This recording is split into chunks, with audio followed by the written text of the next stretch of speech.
देश में आम इस्तेमाल के लिए डिजिटल करेंसी को बढ़ावा देने के लिए रिजर्व बैंक बड़ी मुहिम चला रहा है।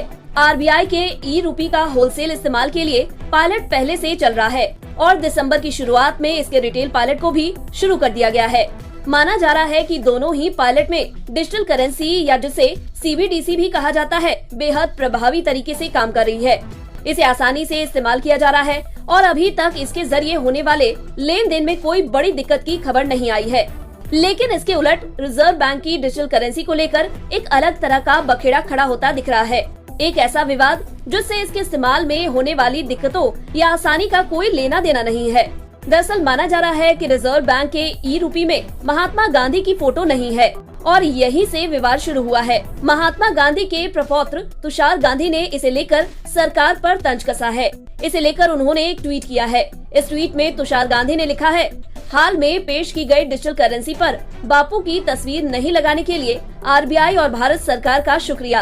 अब कृपया पेपर मनी से भी उनकी तस्वीर हटा दीजिए। तुषार ने तल्ख लहजे में कहा कि चूंकि आपके डिजिटल करेंसी में बापू की तस्वीर का इस्तेमाल नहीं किया गया है, ऐसे में आपको नोटों से भी बापू की तस्वीर हटा देनी चाहिए। 1969 में महात्मा गांधी की 100वीं जयंती पर भारतीय करेंसी पर उनकी तस्वीर छापी गई थी। इसमें महात्मा गांधी की बैठे हुए तस्वीर थी। इसके बाद 1972 में रिजर्व बैंक ने 20 रुपए और फिर 1975 में 50 रुपए का नोट जारी किया।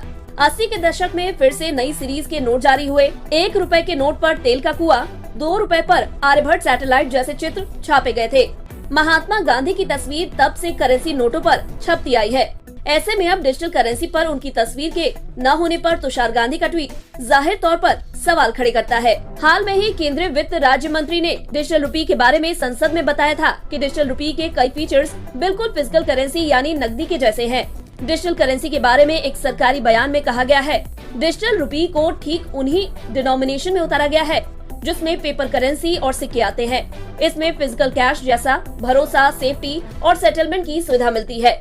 चौधरी ने ये भी कहा था कि सीबीडीसी में कोई ब्याज नहीं मिलेगा, लेकिन इसे बैंक डिपॉजिट के तौर पर तब्दील किया जा सकता है। होलसेल सेगमेंट में सीबीडीसी का पायलट प्रोजेक्ट रिजर्व बैंक ने 1 नवंबर को शुरू किया है। इस साल 7 अक्टूबर को आरबीआई ने सीबीडीसी पर अपना कॉन्सेप्ट नोट जारी किया था। इसमें डिजिटल रुपी से जुड़ी टेक्नोलॉजी, डिजाइन और मैकेनिज्म के बारे में जानकारी दी गई थी। हालांकि इसमें इस बात की कोई जानकारी नहीं दी गई थी कि इसमें महात्मा गांधी की फोटो है या नहीं।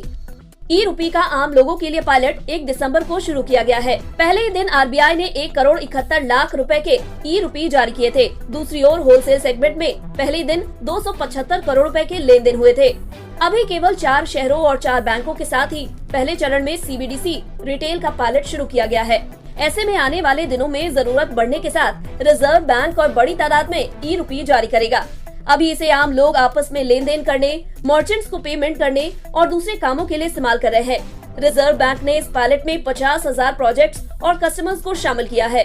गौरतलब है कि कुछ वक्त पहले ही रिजर्व बैंक ने ई रूपी के होलसेल सेगमेंट का पायलट शुरू किया था और इसमें पहले ही दिन 275 करोड़ रुपए के लेन देन हुए थे।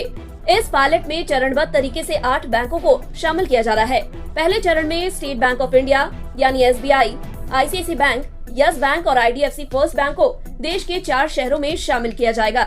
इसके बाद के चरण में bank of Baroda, union bank, HDFC bank और कोटक महिंद्रा बैंक इसमें शामिल होंगे। पहले चरण में ये पायलट मुंबई, नई दिल्ली, बेंगलुरु और भुवनेश्वर में होगा। हालांकि इसे लेकर थोड़ी बहुत शंकाएं भी मन में है। अब महात्मा गांधी की तस्वीर को लेकर जो विवाद शुरू हुआ है वो आरबीआई और सरकार दोनों के लिए चिंता पैदा करने वाला साबित हो सकता है।